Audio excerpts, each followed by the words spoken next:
আসসালামু আলাইকুম প্রিয় দর্শক সকলকে স্বাগত জানাই শরণার্থী আপডেটের নতুন ভিডিওতে। যারা দেখছেন এই ভিডিওটি বিভিন্ন দেশ থেকে, আমরা প্রতিদিনই আপনাদেরকে শরণার্থীদের গুরুত্বপূর্ণ তথ্য ইনফরমেশন দিয়ে যাচ্ছি ইউটিউব এবং ফেসবুক দুই প্ল্যাটফর্ম থেকে। আপনি প্রতিদিনের আপডেট তথ্য প্রতিদিন জানতে পারবেন যদি আমাদের সাথে যুক্ত থাকেন প্রথম থেকে শেষ পর্যন্ত।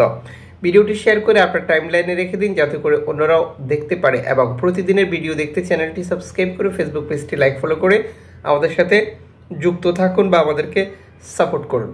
ভূমধ্যসাগর ব্যবহার করে ইতালি যাওয়ার পথে প্রতিনিয়তই নৌকাডুবি এবং রেকর্ড সংখ্যক মানুষের মৃত্যু। আইওএম এর প্রতিবেদনগুলো আমরা আপনাদেরকে দিয়ে যাচ্ছি, যা আপনারা প্রতিনিয়ত দেখতে পাচ্ছেন।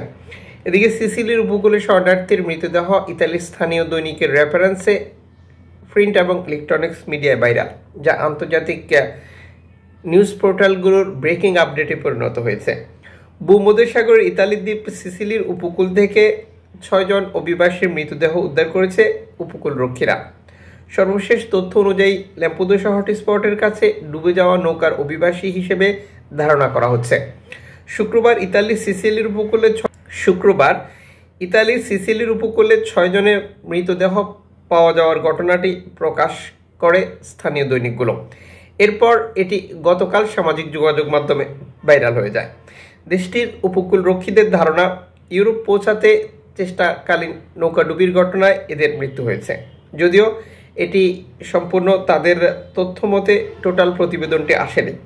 কারণ এরই মধ্যে আপনারা দেখেছেন, আমরা আগের ভিডিওগুলোতে দেখিয়েছিলাম যে ভূমধ্যসাগরে বিপদগ্রস্ত নৌকার খবর, যা অ্যালামফোন রেডিও টেকনোলজির প্রতিনিয়ত তথ্য দিয়ে যাচ্ছে। কিন্তু সেই বিপদগ্রস্ত নৌকাগুলোকে পরবর্তীতে কোনো এনজিও সংস্থা বা ইতালির উপকূল রক্ষীরা উদ্ধার করার কোনো তথ্য আসেনি। সাম্প্রতিক সময় ল্যাম্পুদোসা দ্বীপের কাছে গিয়ে বেশ কয়েকটি নৌকাডুবির ঘটনা এবং রেকর্ড সংখ্যক মানুষের মৃত্যু যেটি বেড়ে চলেছে।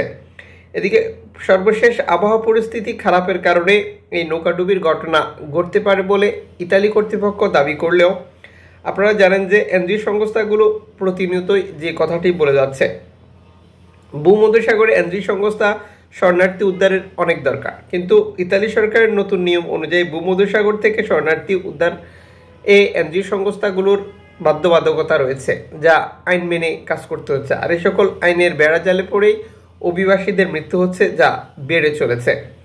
এদিকে 64 জন শরণার্থী আটকের একটি তথ্য প্রকাশ করেছে, যেটি এই প্রতিবেদনে যুক্ত করে দিয়েছে ইতালি কর্তৃপক্ষ। এই নৌকাটিও বিপদগ্রস্ত অবস্থায় ছিল বলে নিশ্চিত করা হয়েছে। এই নৌকার অভিবাসীদেরকে লিবিয়ান কোস্টগার্ড ধরে নিয়ে গেছে বলেও এই প্রতিবেদনে যুক্ত করেছে ইতালি কর্তৃপক্ষ। আপনারা জানেন যে ইতালির সাথে লিবিয়ার অভিবাসী আটকের চুক্তি রয়েছে, যা প্রতিনিয়তই তারা করে যাচ্ছে। আর সেই তথ্যগুলো আইওএম প্রকাশ করে, যা আমরা আপনাদেরকে প্রতিনিয়তই দিয়ে থাকি। এদিকে অ্যালামফোন রেডিও টেকনোলজি ভূমধ্যসাগরে আরও নৌকা বিপদে পড়ার নতুন তথ্য প্রকাশ করেছে।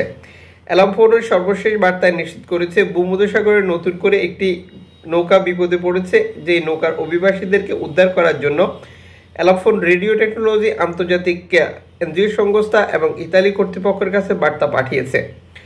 এই প্রতিবেদনে অ্যালামফোন নিশ্চিত করেছে সর্বশেষ যে নৌকাগুলোর তথ্য তারা প্রকাশ করেছিল, সেই নৌকাগুলোর নির্ধারিত সময় অতিবাহিত হলেও দীর্ঘ সময় কেটে গেছে, কিন্তু নৌকাগুলোকে এখন পর্যন্ত কোনো সংস্থা উদ্ধার করেছে কিনা এ ধরনের কোনো তথ্য তারা জানাতে পারেনি। অ্যালামফোন রেডিও টেকনোলজি সর্বশেষ বার্তায় 53 জন শরণার্থীর একটি নৌকা বিপদগ্রস্ত অবস্থায় রয়েছে, যেটি মাল্টা উপকূলের কাছে। ইতালি কর্তৃপক্ষ এবং মাল্টা উপকূল কর্তৃপক্ষের কাছে বার্তা পাঠিয়েছে তাদেরকে উদ্ধার করার জন্য, যদিও এখন পর্যন্ত এই নৌকাটির অভিবাসীদেরকে উদ্ধার করার কোনো তথ্য কেউ প্রকাশ করেনি, যা সত্যি দুঃখজনক। আপনারা জানেন যে ঠিক এভাবেই একটি নৌকা বিপদে পড়ার পর কী পরিস্থিতি তৈরি হয় ভূমধ্যসাগরে, তা আপনারা যারা অভিবাসীদের খবরগুলো নেন বা রাখেন তারাই ভালো জানেন।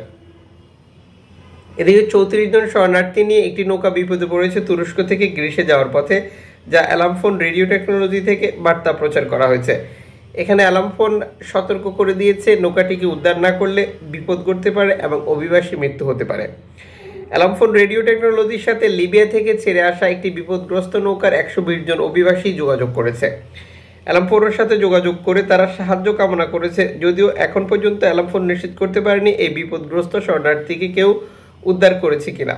নৌকাটিতে পানি ঢোকা শুরু হয়েছে বলেও এই প্রতিবেদনে সতর্কবার্তা প্রচার করা হয়েছে। এদিকে ল্যাম্পোদুসার কাছে এসে 50 জন শরণার্থী নিয়ে আরও একটি নৌকা বিপদে রয়েছে বলে একটি তথ্য প্রকাশ করেছে অ্যালামফোন। তিউনিসিয়া থেকে ছেড়ে এসেছে বলে নৌকাটি ধারণা করা হচ্ছে, যদিও এই প্রতিবেদনে তার বিস্তারিত প্রকাশ করা হয়নি। এদিকে তুরস্ক থেকে গ্রিস, লিবিয়া থেকে ইতালি সাম্প্রতিক সময় নৌকা দুর্ঘটনা পড়ার বহু ঘটনা ঘটছে। এই নৌকাগুলো মূলত এনজিও সংস্থা দ্বারা উদ্ধার করা হলেও বর্তমান ভূমধ্যসাগরে এনজিও সংস্থার কার্যক্রম সীমিত করে এনেছে ইতালি কর্তৃপক্ষ, যা প্রতিনিয়ত আপনারা দেখতে পাচ্ছেন। প্রিয় দর্শক, আপনাদের কাছে অভিবাসীদের কোনো তথ্য ইনফরমেশন থাকলে কমেন্টস করে জানাতে পারেন এবং আমাদের সাথে যুক্ত থাকুন।